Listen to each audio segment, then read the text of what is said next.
What's up, Hustle Maniacs? It's your boy Hustle Man back with another video. Today is, damn, what is today? Today is Thursday. It is 6:57 and I'm hot. I'm about to get ready to start my day. I'm sweating, y'all. Man, let me let the window down some. Man, it's hot. So I just been chilling before I start my day here at the airport. So I'm at DFW Airport. So y'all excuse me, cause man, you know, this heat, it's the humidity, really. It's hot. But anyway, welcome to the channel. My name is Hustle Man, where I document my excursions into Goodwill, thrift stores, flea markets, garage sales, and all that good stuff. Also document my journeys into medical contracting and doing Uber from the airport at nighttime. So we're gonna get into the night. We're about to drive into the queue, what I call the jungle. It's the jungle out here, y'all. And let me see how many cars I'm looking at right now. It's 100 cars in the queue, 61 flights coming in, so it's not that bad. So I should be able to get a ride soon. So I got my GoPro mounted up here, so we're gonna get some footage and some interaction with some passengers. And guess what, guys, this is what I'm gonna do. I'm going to play a prank on my passengers. Let's see who's gonna be honest. And I'm gonna put some fake money. I'm gonna put fake money inside this money bag, and I'm gonna put it in the back seat. Y'all, this is the money bag I'm gonna put out. I'm gonna put it in the back seat and see who's gonna be the one to be honest, to turn it in, say, hey, it's a money bag back here. Alright, yeah. So we're gonna get some footage of that, y'all. But y'all stay tuned. It should be fun. We're gonna see how this plays out. Alright, y'all hit that like button, hit that subscribe button, hit that post notification bell as we grow the channel. If you guys got any suggestions on any kind of pranks I could pull on my passengers, y'all send me up a message. Put a message in the comments.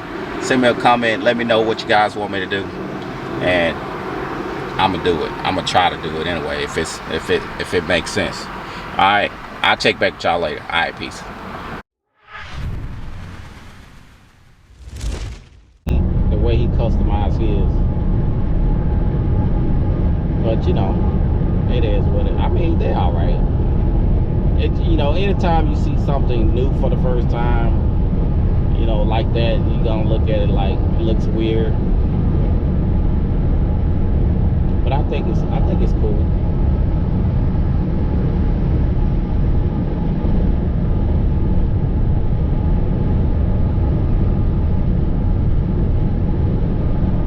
So how you like living out here?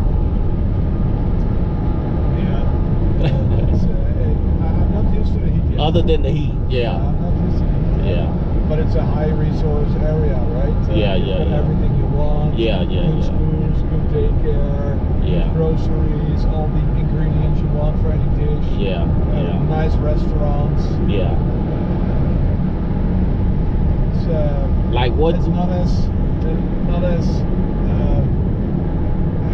let's say it's more liberal than the average Texas. The average of Texas, like Dallas, right? Yeah. I mean, but you know, it became that when like more people moved here from like California and stuff like that, in New York. Yeah.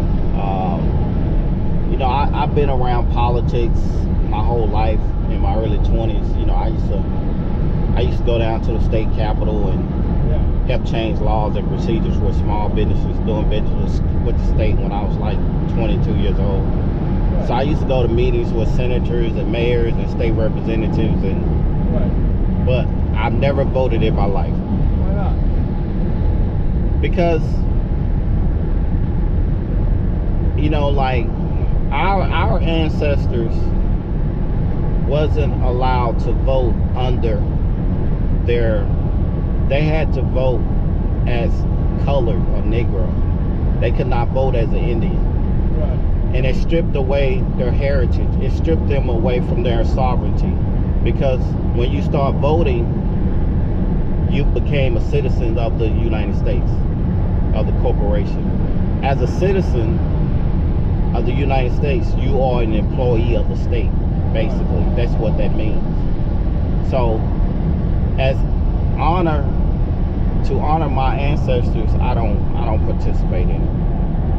Now, I do participate in a way where I participate in a way where, you know, I contribute information or knowledge about certain things.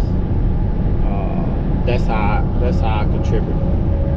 But as far as voting, nah.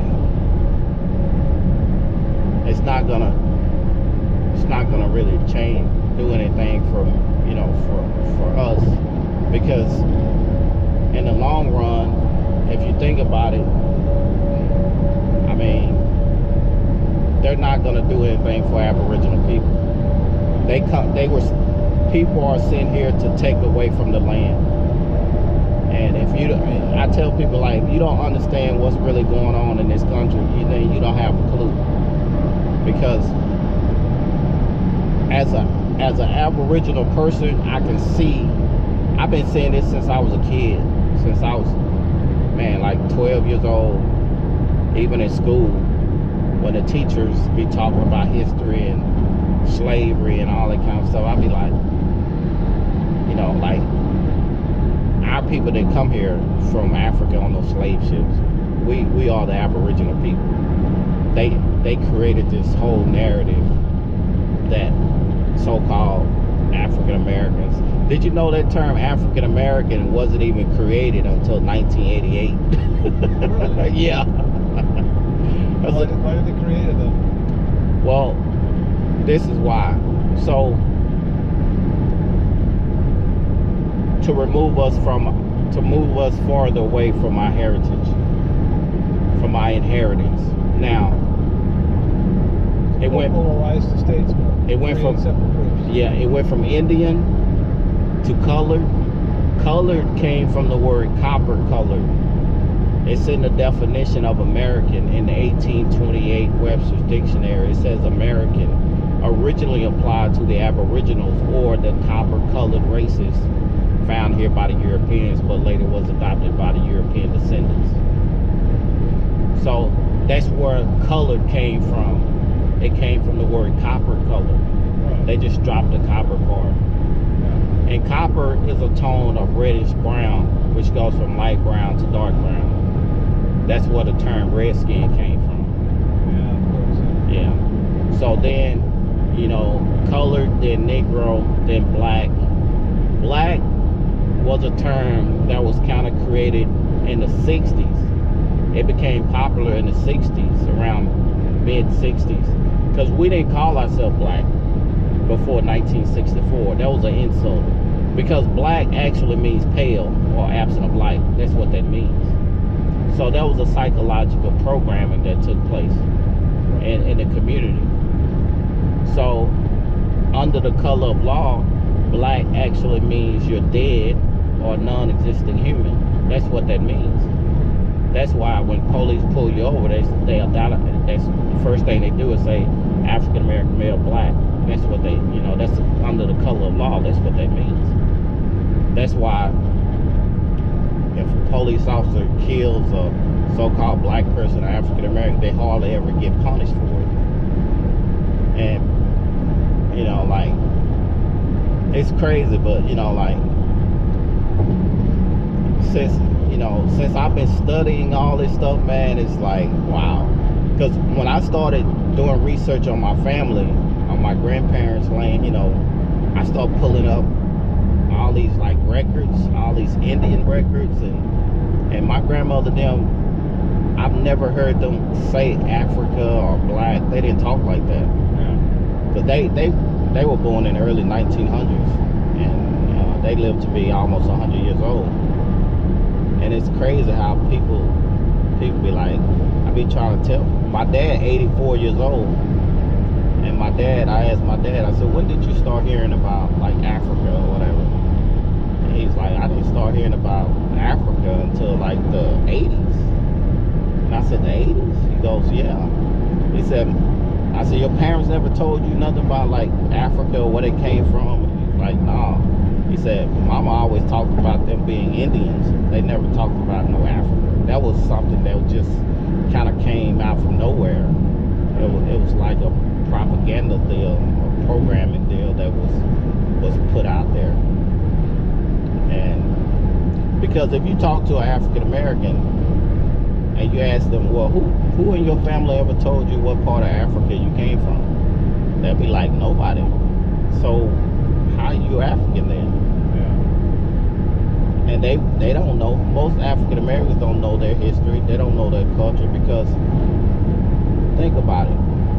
When you allow your enemy to educate your children will grow up without an identity.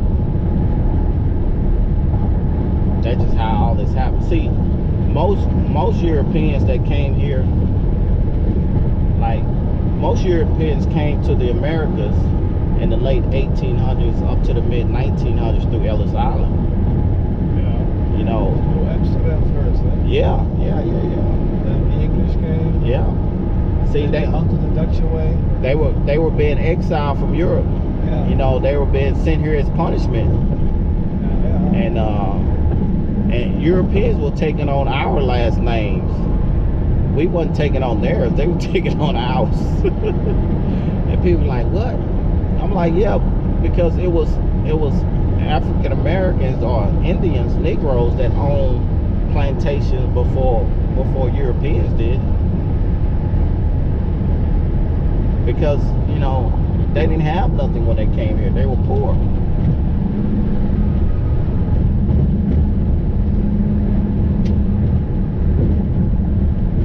I was talking to a lady last night, yesterday, man. I was like, wow. So we started talking about history, like just like me and you talking now. And she was telling me her history, like her family's history. Like I said, so did your family come from Irish? Were they Irish or Scottish? And she was like, they were Scottish. I said, oh, okay. And dude, I was like, wow. She got mad. She said, well, the community, most of our community, people in the community were Irish American or Scottish American. She says sort of like African Americans. I said, well, African Americans are not African, man. And she goes, what? She got mad. She was like, I was like, where did that come from? And she was like in her 60s, like. She was the sweetest older lady, and then all of a sudden I started telling her the truth, and she got pissed. She was like, I don't want to talk about it no more. And I was like, okay. She said, for the rest of the ride, I don't want to talk about it. You could drop me off. Okay. I was like, okay. And so she said, you can either drop me off or for the rest of the ride, don't talk no more. And I was like, ma'am, you're in my car, okay? I said, well, that's fine. And I pulled over to a 7-Eleven and I let her out. And she goes, well, you have a nice night. I said, you too. And I was like, that was weird. That is weird. And it was the guy that I gave a ride to after her. He was an attorney, a white guy. He said, Gary, it sounded like she was a racist, man. Well, I said, the older people become the more close-minded. Yeah. They want to hear other things. Yeah, it's not right. Their race. Exactly, right. Yeah. It could have been that too. I mean, it didn't matter to me. You know, I deal with all kind of people, and you know, So my grandmother, she's born in 1921. She's still alive. Okay. 102, 103 right now. Oh, still wow. Right. Yeah. But she's kind of a racist. Yeah. But that's because you have to look at it in her perspective. Eh? Yeah, When yeah, she yeah. was in the 1920s, 1930s, 1940s, there were no colored people in the Netherlands. Right. And, Yeah. and in the 50s, they started getting people from Africa, and Yeah. they were exposing them like lions, like on the Yeah. marketplace. So like that's how she's raised in her 30s. Like that, obviously you grow up thinking some people are different than others, right? Yeah. It's fucked up to think about Yeah. it, but that's if you're growing up like that, is compared to the way everyone is growing up right now. Well, you know, just like the Irish, right? You know, like St. Patrick's, like St. Patrick. Like when people talk about St. Patrick's Day and all that, people don't understand. Like when he said when St. Patrick was killing the snakes, he wasn't really killing snakes. He was killing the indigenous people. And people like, what? I'm like, yeah, dude, that was just that. It wasn't no snakes in Ireland. He was killing the indigenous people there. Yeah. And I like some of my, you know, I wouldn't say friends, but you know, like associates or whatever I talk to, they, you know, celebrate St. Patrick's Day, and I said, why y'all celebrate St. Patrick's Day, man? Do you know anything about St. Patrick's Day? They be like, no. I said, did you know that? No, go ahead. Yeah, to me, yeah.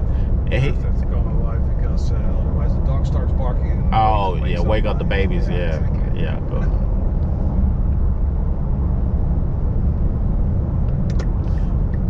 Yeah, man, it's crazy, bro.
Ain't cool.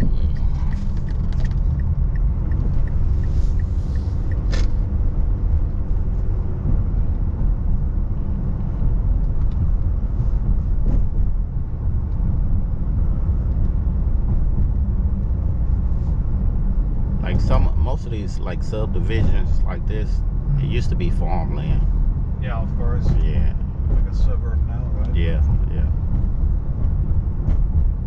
You on the right or left? The right. This one here. See my wife. Right here? Yeah, my wife. There My she- dog. Keeping the dog quiet. Thank you.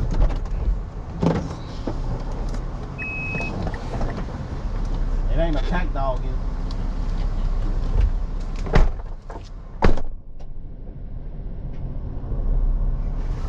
Hey, Pablo.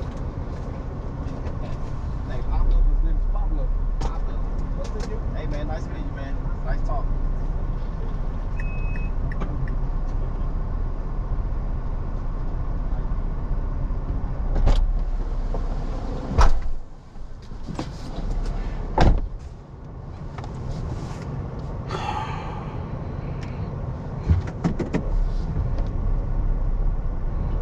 Well, guys, he didn't touch it. He just pushed it to the side.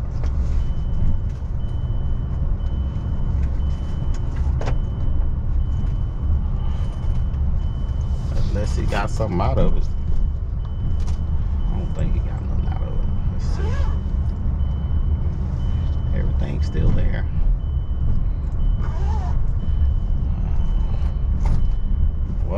touch it. He just pushed it to the side because I made sure that he would see it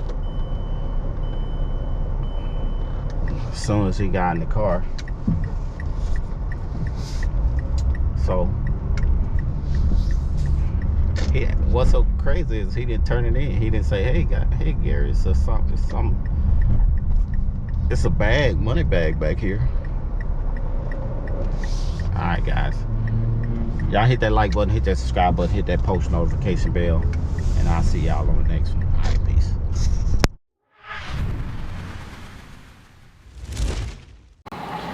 What's up, Hustle Maniacs? It's your boy Hustle Man.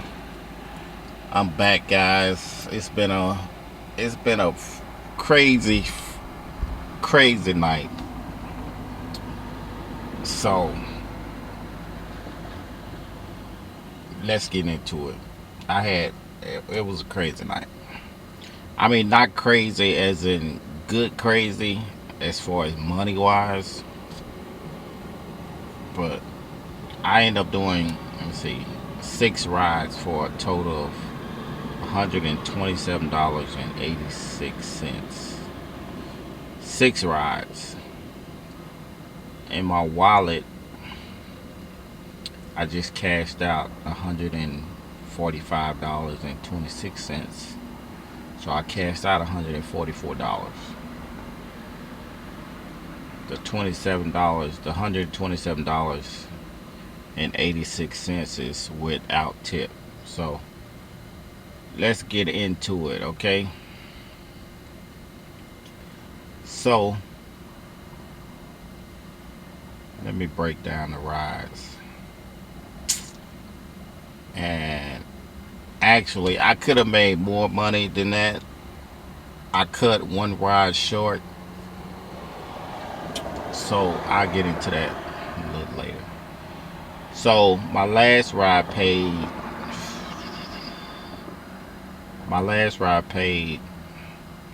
$20.04, and I received a tip of $6. So that ride paid ended up being $26.04. The ride before that paid $20.61. Ride before that paid $16.42. And let's see, my next ride paid $18.56, and I received $11.73 tip, bringing that ride total to $30.29, y'all. Now, this next ride, I was taking this lady to Fort Worth.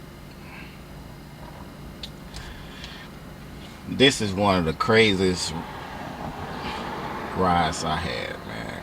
So her ride was initially gonna pay $26 or $27. I ended up cutting that ride short and dropping her off at a 7-Eleven off the highway because she got upset.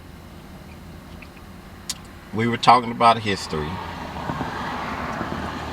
So, you know, the elderly lady, well, she wasn't that elderly. I think she was in her early 60s, maybe early to mid 60s. Had a great conversation. You know, the conversation started out great. You know, she, I asked her about her family background. She was, I think she said her family immigrated here from Scotland or something like that. So I said, cool. Oh, that's awesome. So the minute we start talking about African Americans, that triggered her. So she said, yeah, my community were, Scottish Americans and Irish American. She said, sort of like African American. I said, no, not like African Americans. African Americans are not African. That name was just created for African Americans in 1988. I said, we're not really African. And she went off. She didn't want to talk about it no more.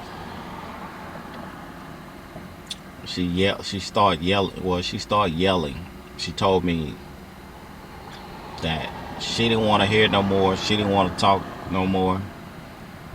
Either I could drop her off or be quiet for the rest of the ride. So I elected to drop her off. You're not gonna come in my car and dictate whether I can talk or not. That ain't gonna happen. People hate to hear the truth. So I proceeded to tell her the truth. I'm gonna tell you, racist people do not want you to know your history. They don't want you to know history. They do not want you to know real history. But anyway, I ended up dropping her butt off at 7-Eleven, and I continued. I said, hey, have a nice night. And she was nice. She said, she told me, she said, you have a nice night too. I said, no problem, I will. But anyway, my first ride paid $21.38. And that's how I ended up with $144 and some change. So it's $221. I'm gonna go ahead and end my night. Well, I already ended my night. This week I'm sitting at where I'm sitting at. I'm sitting at